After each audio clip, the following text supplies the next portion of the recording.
사람은 세상을 살 때 무언가 보면서 삽니다. 그 대상이 물질적인 것일 수도 있고 정신적인 것일 수도 있습니다. 사업을 하시는 분들은 눈을 감으나 뜨나 돈을 보고 뛵니다. 예술을 하는 사람들은 어떤 경지의 미를 추구하는 데서 눈을 떼지 못하는 것이 대부분입니다. 그리고 정치하는 분들은 권력과 명예를 항상 눈앞에 두고 삽니다. 사랑에 빠진 사람은 사랑 외에는 눈에 들어오는 것이 아무것도 없습니다. 이렇게 사람들은 무언가 보면서 한 생을 살게 되어 있는데, 어떤 의미에서는 그 사람이 무엇을 평생 보면서 뛰느냐를 우리가 놓고 평가할 때 그 사람의 질을 우리가 알아볼 수 있다고 해도 과언이 아닙니다. 그러면 예수 믿는 사람은 어떤가? 예수님 믿는 사람도 대동소이합니다. 우리가 이 세상에서 똑같이 불신자들과 함께 사회생활을 해야 되지 않습니까? 예수 믿고 믿음 좋다고 해서 세상 사람들이 하는 것을 우리가 하지 않고 사는 법은 없지 않아요? 그러니까 우리 역시 뭔가 각자 성취하려고 하는 목표를 앞에 놓고 그것을 쳐다보면서 뛰는 삶을 살아야 합니다. 그런데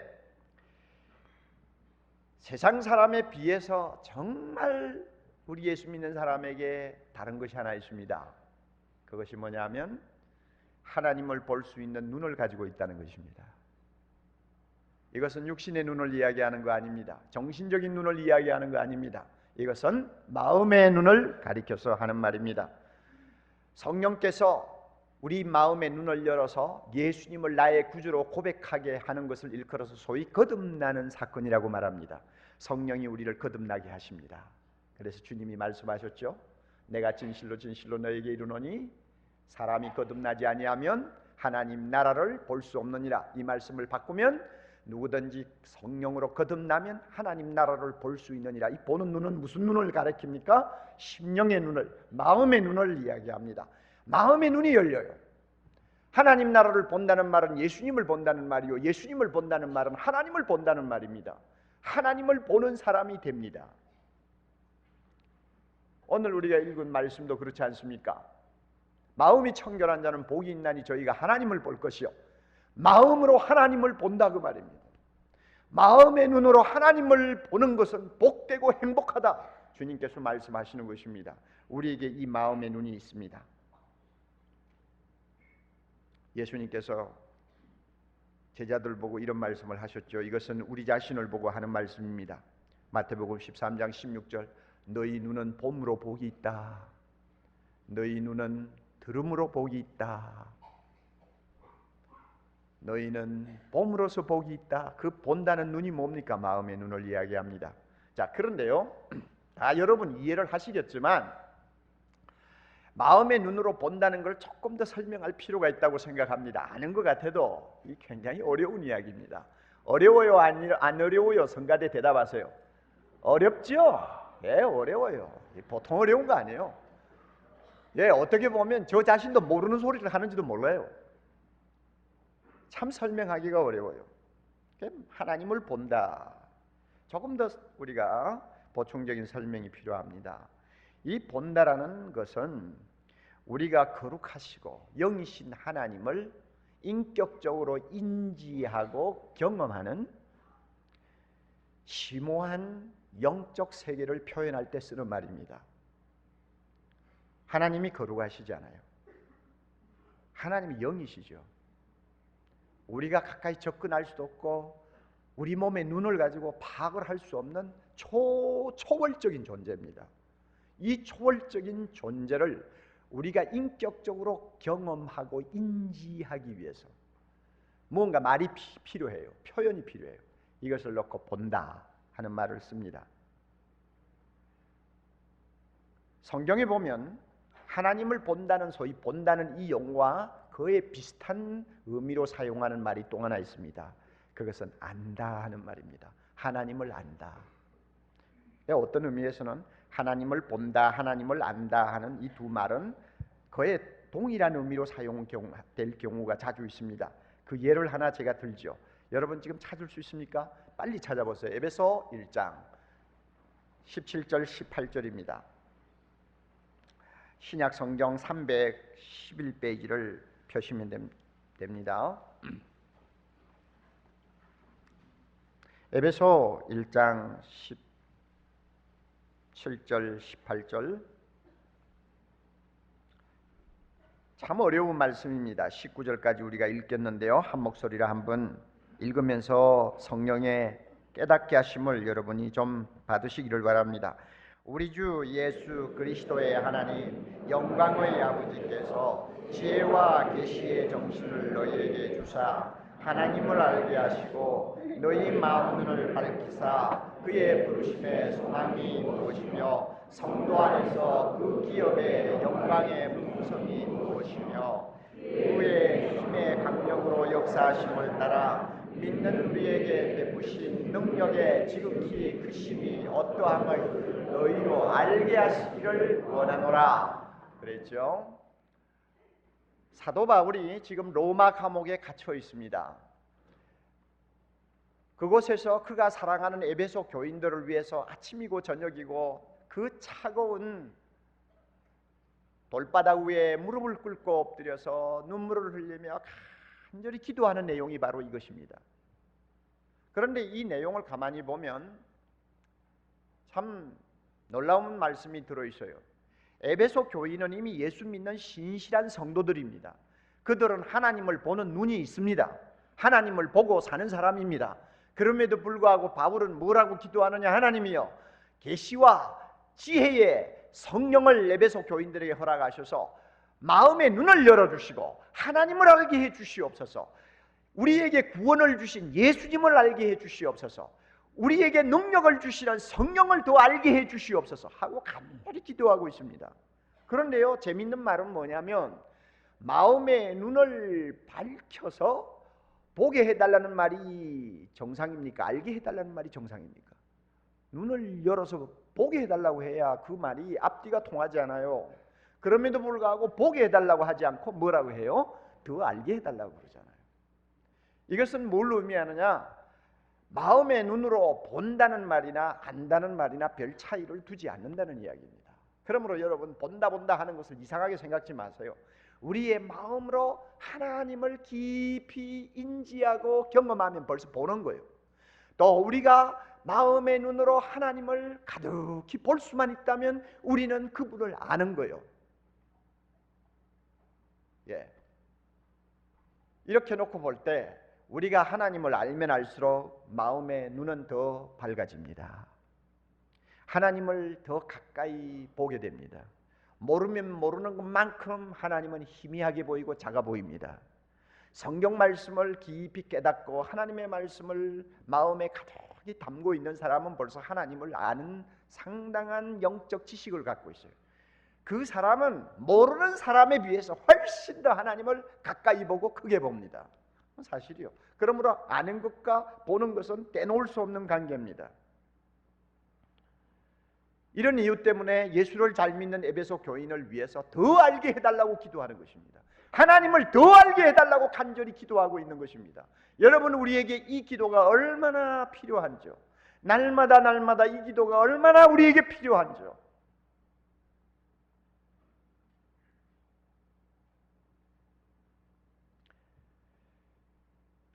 그런데 우리가 여기서 한 가지 꼭 또 명심을 해야 될 것이 있습니다. 예수님의 말씀에서 우리가 그 사실을 발견할 수 있습니다. 하나님을 아는 것만으로 만족하지 않아요. 하나님을 보려면 또 하나 아주 필요한 요건이 있습니다. 마음이 청결한 자는 복이 있나니 저희가 하나님을 볼 것이요. 마음이 청결해야 된다고 주님은 말씀합니다. 마음이 청결해야 된대요. 청결하다는 말,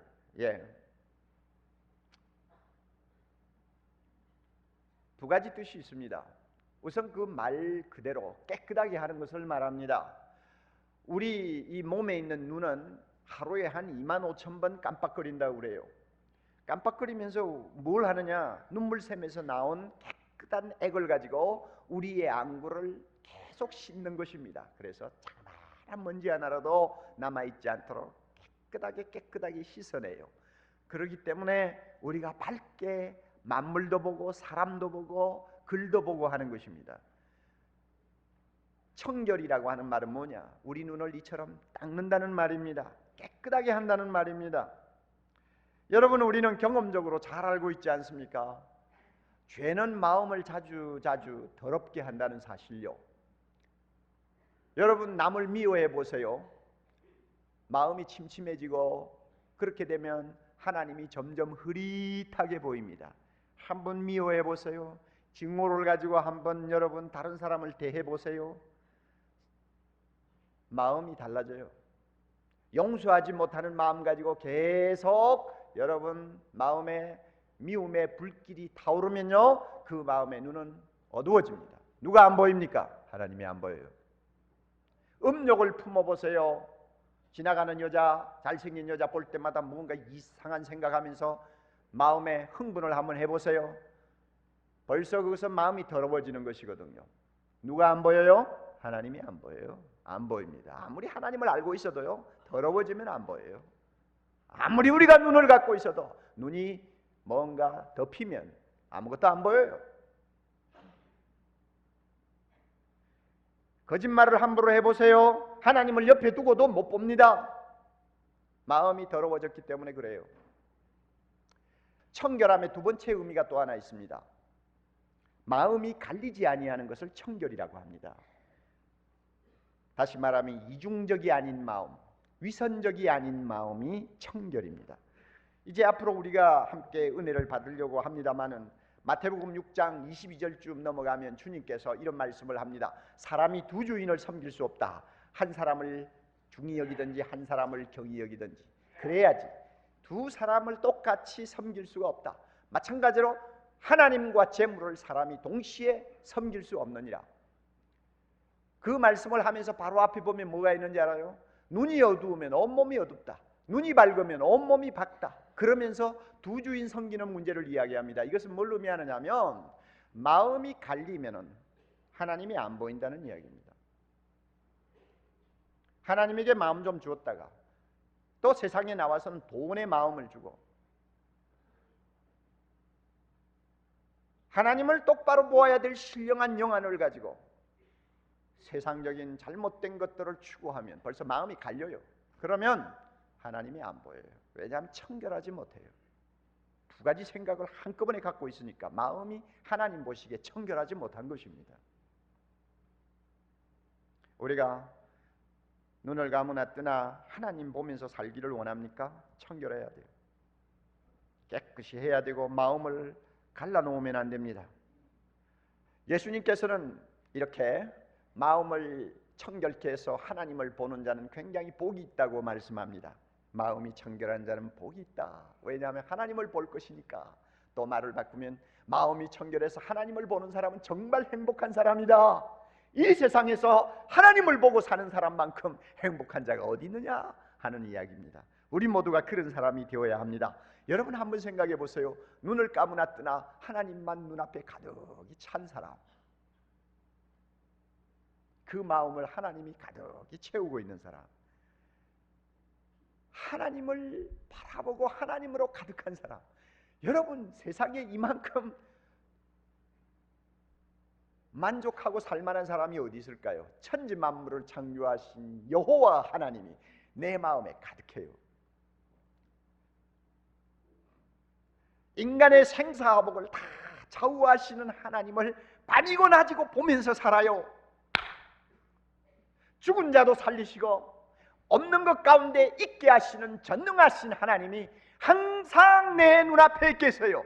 그 하나님의 존전의식을 가지고 우리가 매일을 사는 사람이라고 한번 생각해 보세요.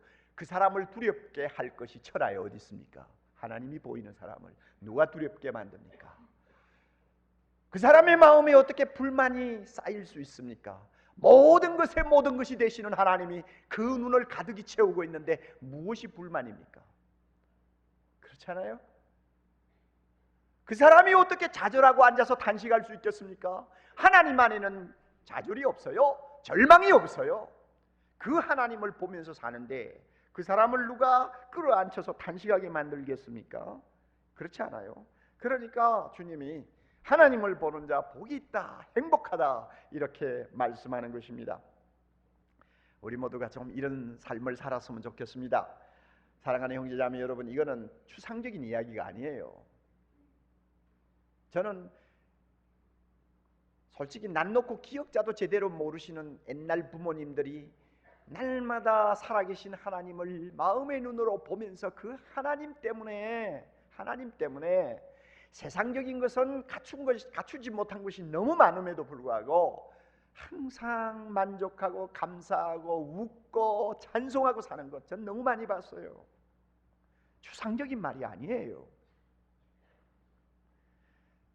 그런데 우리가 하나님을 본다, 안다 할 때는 한 가지 알아둘 것이 있습니다. 하나님을 전부 볼 수 없습니다. 하나님을 전부 알지 못합니다. 하나님은 엄청나게 광대하신 분인데 우리가 그분을 어떻게 한꺼번에 다 알 수 있습니까? 하나님에게는 품성이 있습니다. 거룩하신 품성이 있고요, 사랑의 품성이 있고, 전지전능하신 품성이 있고, 무소부재하신 품성이 있습니다. 그리고 영이시기 때문에 어제나 영원토록, 어제나 오늘이나 영원토록 동일하신 품성이 있습니다. 이런 하나님의 초자연적인 품성을 우리가 다 한꺼번에 볼 수가 없어요. 모세가 하나님 앞에 기도했죠. 하나님 좀 보게 해주세요. 하나님 영광 좀 보게 해주세요 하고 떼를 쓰고 매달리니까 하나님이 모세를 사랑하셨잖아요. 그래, 내가 네 요구를 들어주마. 그러나 네 육신의 눈으로 나를 보면 너는 살지 못해. 그러나 네 요구를 들어주마 하고는 모세 앞을 지나면서 하나님이 손으로 모세를 잠깐 덮었다가 놓았는데 모세는 뭐만 봤죠? 하나님의 뭐만 봤어요? 등만 살짝 봤다고 했습니다. 참 재밌는 말이에요. 우리도 마찬가지입니다. 우리가 하나님을 알고 하나님을 본다고 말을 합니다마는 하나님의 등만 살짝 보는 것입니다. 품성 중에 하나를 우리는 경험하는 것입니다. 다시 말하면 내가 처한 형편에 따라서 나에게 정말 은혜되는 하나님의 일부분만을 우리는 알게 되고 보게 되고 경험하게 되는 것입니다. 여러분은 어떤 하나님이 필요합니까? 어떤 하나님을 보아야 합니까? 날마다 어떤 하나님을 여러분이 알고 그 하나님을 보면서 살아야 하겠어요? 각자에게 물어보세요. 그 하나님이 눈에 보입니까? 아브라함처럼 눈에 보입니까? 다윗처럼 날마다 그 하나님을 보면서 삽니까? 리빙스톤처럼 그 하나님 때문에 살만 나는 인생을 여러분 걸어가고 있습니까? 옥목사처럼 그 하나님을 눈을 감으나 뜨나 떼놓을 수 없는 하루하루를 살고 있습니까? 그렇다면 여러분은 승리합니다. 그렇다면 여러분은 성공합니다. 위대한 설교자 스펄전이 하나님이라는 주제가 우리에게 크나큰 위안이 된다면서 이렇게 감격적인 말을 한 것이 있습니다. 제가 읽어드릴게요. 오, 그리스도를 묵상하는 것에는 모든 상처를 치유하는 치유제가 있습니다. 하나님 아버지를 명상하는 것에는 모든 슬픔을 근절시켜주는 것이 있습니다. 성령의 감화력 안에는 모든 아픈 곳을 잊게 해주는 진통제가 있습니다. 여러분의 슬픔을 잊고자 합니까? 여러분의 염려들을 잊고 싶습니까? 그렇다면 신성의 깊고 깊은 바다, 하나님을 보는 깊고 깊은 바다에 잠겨 보십시오. 하나님의 광대함에 몰두해 보십시오. 그러면 여러분은 편히 쉬다가 나오는 사람처럼 기운이 나고 생기가 돌 것입니다. 저는 하나님을 열심히 묵상하는 것보다 더 영혼의 위로를 주는 것을 알지 못합니다. 슬픔과 비탄의 굽이치는 파도를 그처럼 진정시키며 시련의 바람들을 평온하게 해주는 것을 알지 못합니다. 참 아름다운 고백이죠. 쉽게 간단하게 표현하면 하나님을 더 알고 하나님을 가까이 가서 보는 사람은 마음의 병을 싹 쓸어낸다는 말입니다. 건강한 신앙생활은 무엇입니까? 거룩하신 하나님을 보고자 하는 열정의 연속입니다. 건강한 신앙생활이 뭡니까? 하나님을 더 많이 알고자 하는 갈망의 연속입니다. 우리가 왜 창조되었습니까? 하나님을 알기 위해서입니다. 우리가 왜 살고 있습니까? 거룩하신 하나님을 알기 위해서입니다. 영생이 무엇입니까? 하나님을 아는 것입니다. 우리가 한 번뿐인 인생을 살만한 가치가 있는 무엇으로, 다시 말하면 땀 흘려서 가꾸어야 할 보람된 무엇으로 만들려면은 거기에 부응하는 큰 목표가 있어야 합니다. 그 목표가 뭡니까? 하나님을 아는 것입니다. 내가 세상에서 성공해야 되는 이유도 하나님을 알기 위해서입니다. 이 세상에서 하나님을 더 잘 알고 날마다 하나님을 더 가까이 보는 것보다 더 높고 숭고하고 매력적인 목표가 없습니다. 그러므로 여러분, 우리가 겸허하게 우리 자신을 돌아봅시다. 왜 나는 날마다 비참해지는가? 눈에 누가 안 보이기 때문이요? 하나님이 안 보여서 그래요. 우리는 왜 날마다 힘을 잃어버리고 주저앉는가? 전능하신 하나님이 눈에 안 보여요. 이유가 어디 있는가를 찾자고요. 우리의 마음이 정결하지 못할지 몰라요. 뭔가 더러워져 있어요. 마음이 갈려 있어요. 그러니까 하나님이 보여도 희미하게 보여요. 희미하게 보이는 게 무슨 의미가 있습니까? 보나만 하죠. 그게 무슨 나에게 힘을 줄 수 있고 나로 하여금 용기를 갖게 하며 소망을 갖게 할 수 있습니까? 희미하게 보이는 하나님이 무슨 의미가 있어요? 우리가 원인을 찾아야 합니다. 내 가정이 왜 이 모양인가? 탄식하지 말고 원인을 찾으세요. 부부 사이가 왜 이렇게 사나운가? 이유를 찾으세요. 내 자식이 왜 저 모양인가? 이유를 찾으세요. 하나님을 다 보고 살면 그런 일들이 일어나지를 않습니다. 거룩하신 하나님, 자비로우신 하나님, 영광 중에 계시는 하나님이 우리 마음을 가득히 채우고 있는데 뭘 그렇게 세상 사람들이 고통을 당하는 문제들이 우리에게 그렇게 큰 영향을 주겠습니까? 생각해 보세요. 그러므로 여러분, 마음이 청결하여 하나님을 보는 자는 진정 행복한 사람입니다. 세상을 보지 마세요. 쏙습니다. 사람을 보지 마세요. 우리는 실망합니다. 오직 하나님만 보면서 살아야 합니다. 하나님을 더 가까이 보면서 살아야 합니다. 그것이 우리가 승리하는 비결이요, 밝게 사는 비결이요, 이 세상 사람 앞에 무언가 보여줄 수 있는 비결입니다. 범선이 한참 대서양 태평양을 누비던 시대에 선원이 되겠다고 배에 올라간 젊은이를 훈련시킬 때 자주자주 높은 돛대 위로 올려보낸다고 합니다. 뭐 10m, 20m 되는 돛대 위로 올라가서 돛을 감든지 망을 보면요, 그게 얼마나 정신이 없겠어요. 막 배가 흔들리면 바다가 온통 자기에게 쏟아지는 것처럼 느껴질 것이고 막 현기증이 나고 잘못하면 떨어지는 것 같고 얼마나 힘들어요. 그래가지고 뭐 어떤 데는 비명도 지르고 뭐 야단벅석을 치나 봐요. 처음 배를 탄 젊은이들은. 그럴 때마다 경험이 많은 선배 선원이 위를 향해서 이렇게 외친다고 합니다. 야, 바다를 보지 마, 물을 보지 마, 하늘을 봐, 하늘을 봐. 왜 아래를 보니 위를 봐. 이런데요. 그렇지 않아요? 위를 보고 하늘을 보면 아무리 배가 요동쳐도 두렵지 않아요? 어지럽지 않아요? 자꾸 물을 보고 자꾸 배를 보니까 정신이 없지. 믿음의 주여 온전케 하시는 예수님을 바라보고 그 하나님을 날마다 쳐다보는 사람, 세상이 요동쳐도요 절망하지 않습니다. 아멘. 문제는 하나님이 보이느냐 안 보이느냐, 하나님이 보여도 희미하게 보이느냐, 또록또록하게 보이느냐, 작게 보이느냐, 크게 보이느냐에 좌우되는 것입니다. 우리 예수님의 말씀은 거짓이 아니에요. 마음이 청결한 자는 복이 있다. 하나님을 볼 것이기 때문이다. 마음이 청결하여 하나님을 날마다 보고 사는 사람은 정말 행복한 사람이다. 그 사람을 세상이 어떻게 감당하겠느냐, 그 사람을 누가 이기겠느냐, 그 사람이 어떻게 좌절할 수 있겠느냐, 절망할 수 있겠느냐, 불평불만할 수 있겠느냐. 하나님 보고 사는 사람은 이 세상이 감당하지 못하는 강자가 된다는 것입니다. 우리 모두 이와 같은 사람 될 수 있기를 바랍니다. 이와 같은 은혜가 있기를 바랍니다.